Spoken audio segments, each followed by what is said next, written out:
You're watching the Kop TV, the voice of football's most famous stand. Salah to settle it in front of the Kop. Hey guys, welcome back to the Kop TV, the voice of football's most famous stand. Big win for Liverpool last night, but can they follow it up on Sunday? Another 12:30 kickoff. It's just ridiculous. Joining me is the biggest and best Crystal Palace fan I know. He's been on the Kop TV loads of times, but first time in studio, it's man like Joe. How are we, fella? I'm very good. I mean, I'm not looking forward to the 12:30 either, although whatever kickoff time it would be, I think on Saturday, I think there's a lot of Palace that are kind of already in a fetal position about Saturday. Yeah, I mean, before we get into the match preview, smash that like button, comment with your lineup predictions, your score predictions, and then subscribe to the channel. Go and follow this man as well. Very, very interesting career. I've known this guy probably 10 years. A music maestro in the industry, but also a massive football fan as well. And we're lucky to have him on the channel today. I'm going to read out a couple of stats, Joe, my friend. They don't sound great for you. Crystal Palace winless in their last 12 Premier League meetings against Liverpool, drawn 2, lost 10. It's the longest ongoing winless run against an opponent. Liverpool have never lost an away Premier League game at Crystal Palace under Jurgen Klopp, winning 7 out of 8. That's unreal. I didn't even know that. The last was, of course, that horrendous November 2014 defeat under Brendan Rodgers. Was it Jedinak who scored a free kick that game? Yeah, that was... Joe Allen, we were in a yellow kit. I remember Joe Allen scored a tackle. We had Neil Warnock as manager. It was that brief second spell. I think it was one of his only wins. It was just the perfect kind of absolutely hammering it down. And the Jedinak free kick is probably the best goal we ever scored since coming up. I think it's crazy. Was that a year after Istanbul as well? It was about 4 or 5 months after. Right, yeah, so it was quite early into the following season. Yeah. And so I think it was televised because of all the headlines around that. And I mean, let's be honest, I still think like Palace Liverpool is televised fixture so often off the strength of that. It's now been 10 years and holding it down. Yeah, you said how the amount of times we've met up and spoken ahead of games, long enough that I remember coming to meet you and being like, we've got a good record against you, we're your bogey team. Yeah. And then actually, as the years have passed, certainly particularly as Klopp's implemented his style and his team, we've just not laid a glove on you for a long time. Yeah, I remember having you on the channel, and you're a gent actually, because we beat you 7-0. Oh yeah. And then you came on after the game. Who does that? This guy does that. Liverpool have won 4 of their last 15 Premier League games in London. That's not good. Drawing 7, losing 4. Obviously we lost to Spurs, which still doesn't count to I me. wouldn't count that if I was you either. But one of them was a defeat against Palace in, again, November 2014. But Liverpool have lost just 1 of their last 26 Premier League matches. Just full stop. 2-1 defeat to Spurs. Again, we don't count that one. But on the Crystal Palace side of things, again, another home defeat last night. You know, I want to get your opinion because it's seeming like there was a shot of confidence just in the Telegraph maybe an hour ago that said Roy Hodgson will be our manager for the game on Saturday against Liverpool. But straight after that, and I feel bad, mate, because you go City away. Yeah. There's a Brighton home game, Brighton's I think. the last game before Christmas. Is the last game before Christmas. I mean, talk to me about the situation with Roy. He's obviously on a bit of a knife edge, whether he's going to be sacked or carry on. But I almost thought this season was going to be really positive for Palace. So tell me where it's gone wrong, and then tell me if Hodgson is the man to maybe take you into that new year. Where it's gone wrong, I think, that positivity of his return towards the back end of last season.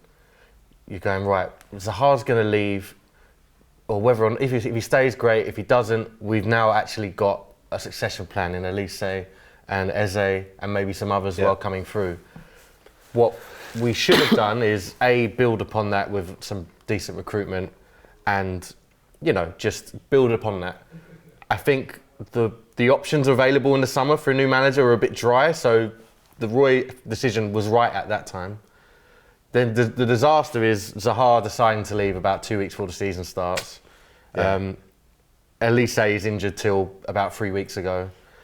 Eze's been out most of the season. We've now lost Chet Decore for till the rest of the season. Cheeky gits were asking for 80 million for Chet Decore. I remember talking to you about that. Oh yeah, that was my price. That was his price, this man. Yeah. Unreal. But yeah, injuries have come at really bad times to your best players. And the recruitment. So we're not a team well known for spending. We had a good year a couple of years ago where we bought the Gay and Andersons and everybody. We had some new investment, but that the investor is now the owner of Leon, who are now bottom. So he's plunging all his money into them and not spending on us. But the money we did spend, so I think we bought 4 or 5 players. One of them has started a league game this season. We bought Dean Henderson, who got injured immediately for 20 million. What's he got? What happened to him? Injured, just like had a muscle injury on his debut. He hasn't played since? No. We bought a Brazilian teenager for 15 million, who's meant to be the Zaha replacement, I think. And Hodgson's just said he's not good enough to play yet. Given how bad things are getting. Wow. You know, to circle back to the initial question, Palace's best 11 gives teams a game and is even like a very outside shot of like the Conference League place. As soon as you lose 1 or 2 of them, especially if it is Elise, Eze and Decore, we suddenly start looking like a championship team. The replacements, you know, Will Hughes, Jeff Schlupp, I like Jordan Ayew, but as a goal-scoring replacement, no. Our midfield yesterday at home to Bournemouth was Schlupp in a 10, Jefferson Lerma, who's actually the only summer signing that has played, and he's been excellent. And we played Chris Richards in holding midfield, who's an American centre-back, and we just kind of had to move him about. That should be music to your ears for Saturday, honestly, because there is no real alternative to that. We're in a bit of a weird spot. It's an ownership issue, but you know, football, the heads that roll are the managers, which is why his thing is up in smoke at the moment, why it's a bit of a tough run for him. I'd be shocked.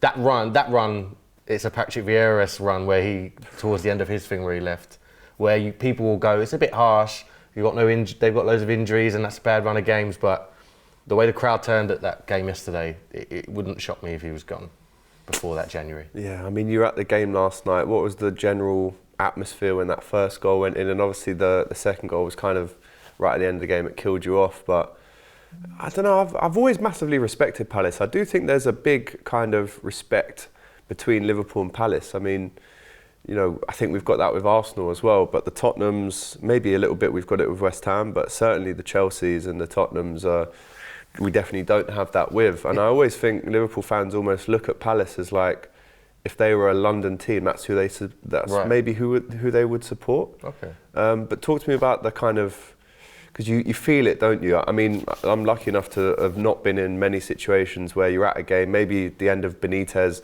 maybe a bit of Hodgson when he was at Liverpool. When I'd go to games and you walk away and you go, that's it. You get that feeling, you know? Was that feeling there last night? It was the first time something close to that I'd experienced at home anyway.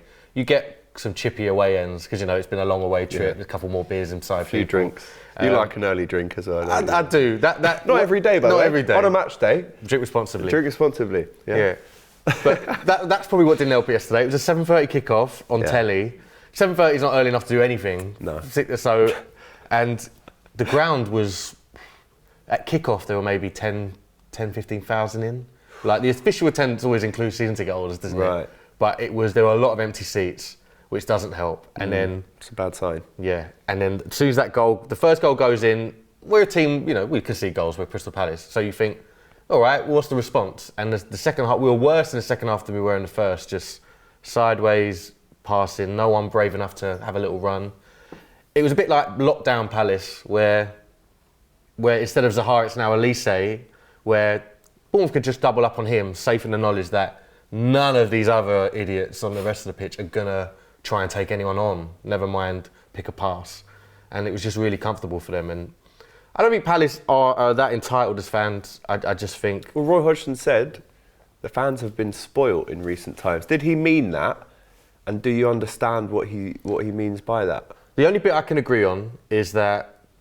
our injury problems have been kind of across the whole season. On paper, there's games where we drew at home 0-0 with Fulham, 1-1 with Forest, or maybe it might be 1-1 Fulham, 0-0 with Forest, which on paper is like, that's bad.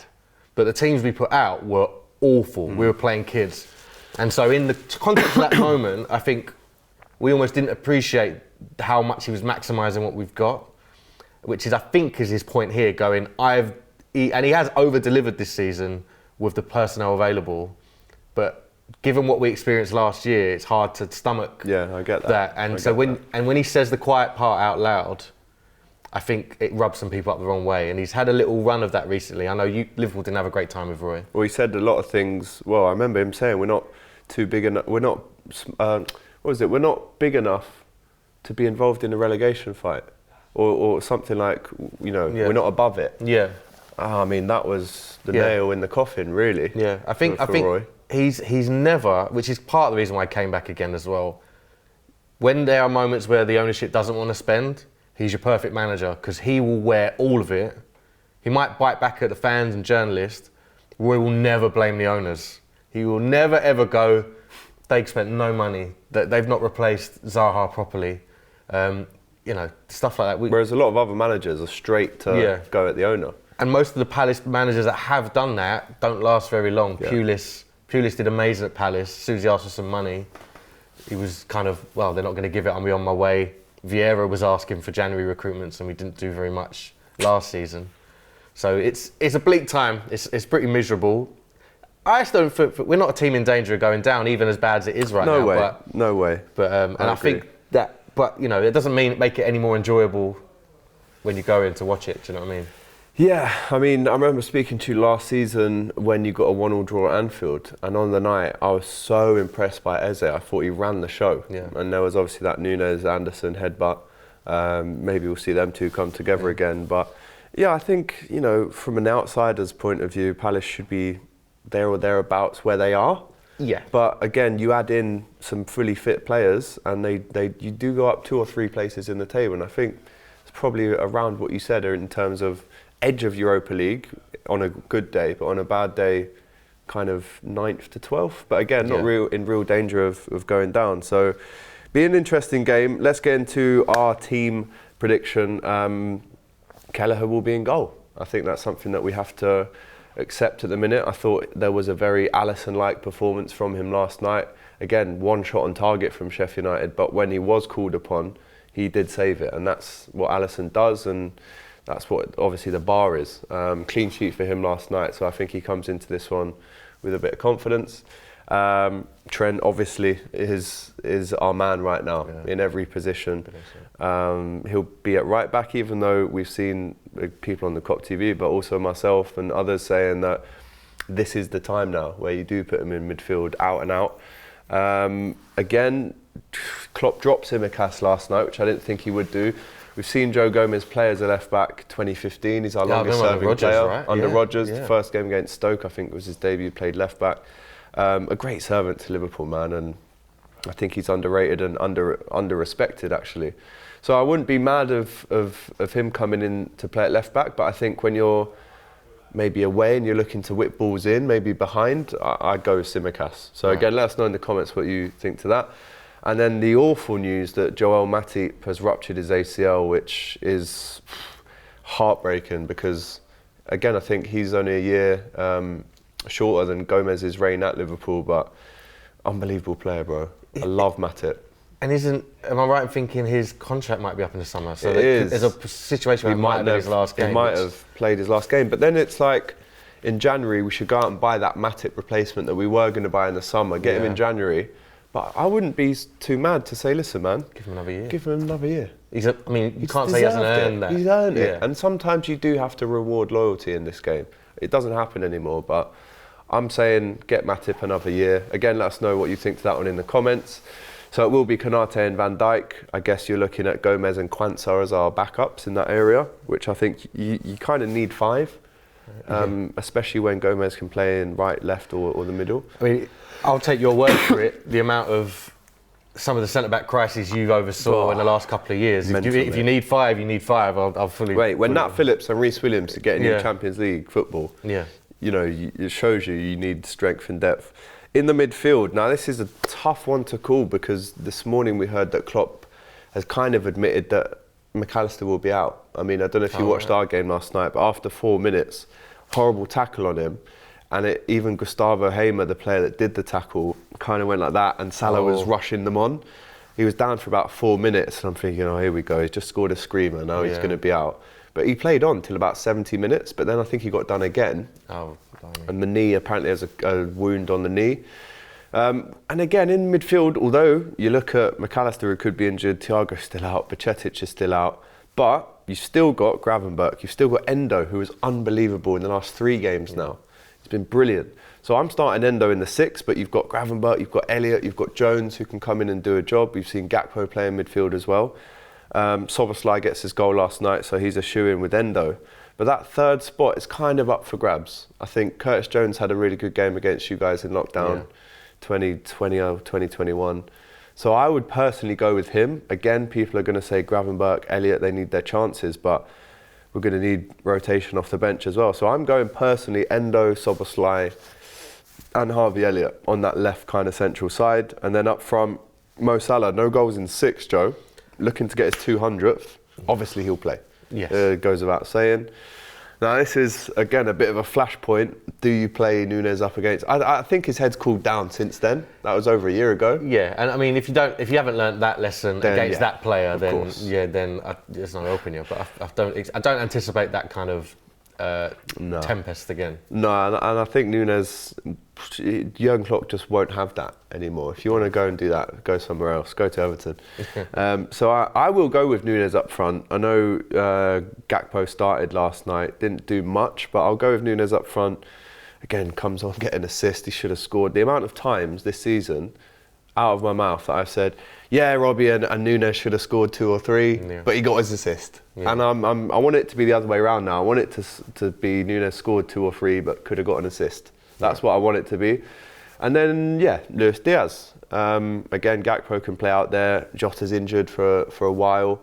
Apparently he's running outside alone, so maybe he's got another week to go before we see him again.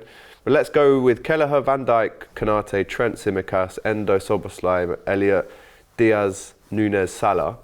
If that team lines up at Selhurst Park, see the team sheets come out at 11:31 on Saturday morning, what are you thinking if you see that as an opposition fan? I think I worry about the midfield. I think even with a McAllister missing, I think the worst Palace sides will still run into the ground and just make sure you don't have a lot of time on the ball where possible. And I think the current setup we've got is you're just going to run onto us. It'll be wave after wave after wave. We'll have an outball in Elise, and I think the confidence of a team like Liverpool going to Selhurst Park rather than a Bournemouth, you tend not to double up on those kind of players. You always go whoever your left back will be on the day, whether it's Tsimikas or whether it's Joe Gomez. Tsimikas. We'll kind of go, that's your duel for the day, and just try not to get caught on the break. But that will be our only outball. I anticipate us going very deep, very unadventurous, given the 11 that we're going to have to put out, and just, Odsonne Edouard's not going to trouble those centre backs. I mean, it's scored some decent goals. It's got a 1 in 2 for us, which we've not had. Yeah. Palace not had a 1 in 2 striker since we've been promoted. This is mad. I think since the Glenn Murray days. Yeah, Glenn Murray ran it close when he eventually came back from injury, and then we sold him because he was deemed like 31, 32. He was deemed overage and had it. Make some money on him. Still then did really finds well his way after. back 3-4 years later, and he's like bagging more goals. But yeah, he's a player that needs all those other creative players around him doing some nice, quick, slick passing, which we might do on a counter. But what you really want in a game like that, as the underdog like we are, is you want an outlet and a hold-up play. Jordan Ayew will try that, but in terms of height, I feel like it's going to be a long day if we try to hit it long. Been unbelievable this season. Like, not that kind of unicorn form that we saw him in. I don't think anyone gets near that, but he's close to it. I mean, gets his first goal of the season last night as well. So he'll be confident going into this one. He's the captain, so I feel like he's taken that extra responsibility really well.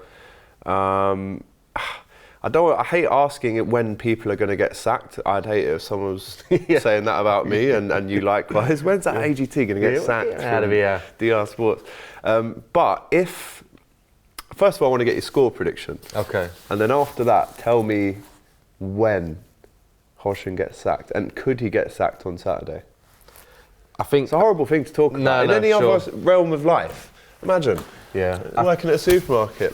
He's getting sacked on Saturday. Yeah, he's on his way. It's horrible to talk I think about. I'd put money on like a 2 or 3-0 win. All right. One thing that Hodgson is prone to do even if we go behind early, the 7-0 is an outlier generally. Yeah. Normally, if we go behind, he will carry it, he won't change anything. And it's almost like he'll be playing for a 1-0 defeat. Right. As a fan, anyway, that's what it looks like. And then there'll be a change after the second goal. Like he won't make a sub till we go 2-0 down. Too late then. Yeah, exactly, especially for where we are. And I anticipate that's how it's going to be. I think it'll be a grind. Like I think you'll have all the ball. We're a lot comfier in possession than we've used to be, but I think we'll just be happy to let you kind of come at us wave after wave, because I just don't see where the outlets are. And once you make that breakthrough, once you get your first goal, I think that will be, I don't think we have an answer. So that's how I'm thinking. If it is one where we totally collapse and the heads go, early this season we lost 4-0 at Newcastle. Yeah. And that was one of those examples where Early goals, weren't they, in that game? Yeah, I think it was 3 at half time. Right. And but the fourth goal, if you ever looked at it, it's like proper down in tools stuff, Right. which you think we were in decent form at the time, relatively. So everyone was just kind of like, oh, let's just write that off. But our recent form, we lost to Luton, we lost at home to Everton, and we've lost to Bournemouth. The Everton one surprised me, I can't lie. Yeah, just full of defensive mistakes. That's been our strength for a while now. Even if forward players are injured, the points we've got have been because Gay, Anderson, Mitchell have been solid. Not so much Joel Ward, who will probably have another nightmare against whoever. Luis Diaz is going to give him terror, like nightmares. He's that'll be a look. And also the other bit, another former Liverpool player. So Tyreek Mitchell went off injured yesterday, and the game kind of turned on that moment. We'll be playing Nathaniel Klein at left back. Wow. Who has... In 2023, almost 2024. Who, even with all the sentiment of his time at Palace and before that, he's an academy graduate, the story's nice that he's back. He's not better than Joel Ward.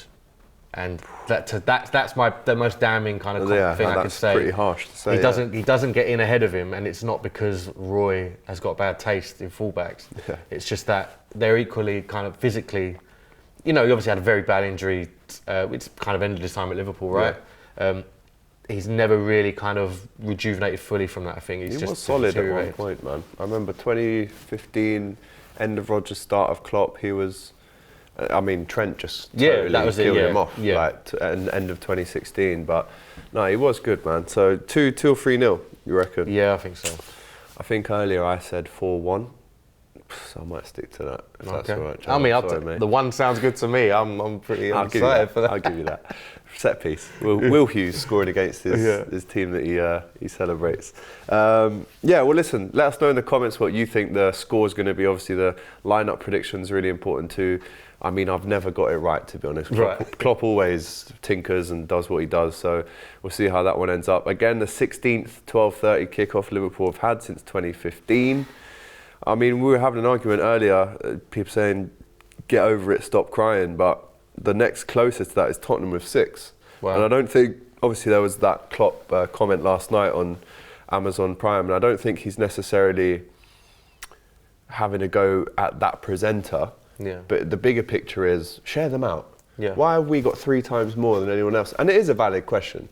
But I think obviously rival fans, stop crying, stop moaning. Well, it's always stop crying, stop moaning until it happens to them. Essentially, you're seeing that a lot with the VAR kind of controversies and referee mistakes.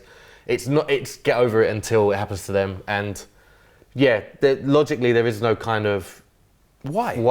What's stopping? Because if there was a real reason why they couldn't give you more 5:30s or 7:30s or 4 o'clock on Sundays, they would have come out and said it. Yeah. The fact they haven't said it means they've just it's just an oversight. It's gone more, there's a conspiracy, and then it's like, right, we actually need to start asking questions now, because this isn't an anomaly anymore. Yeah. After the 10th one, it's like, come on. But, touch wood, the recent record against teams for 12:30 kickoffs, we've actually turned it around a bit. I think it's 2 wins and a draw in the last 3, the last one being the City game a couple of weeks ago. But anyway, I'm going 4-1. This very intelligent Crystal Palace fan is going for a 2 or 3-0. So we'll see who's right or wrong. Of course, we'll have instant match reaction straight after the game.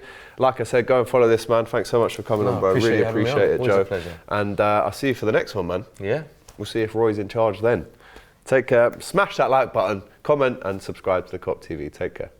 Thanks for watching this video, guys. I hope you enjoyed it. Please, guys, don't forget to like, comment, and subscribe to the Kop TV. The voice of football's most famous stand.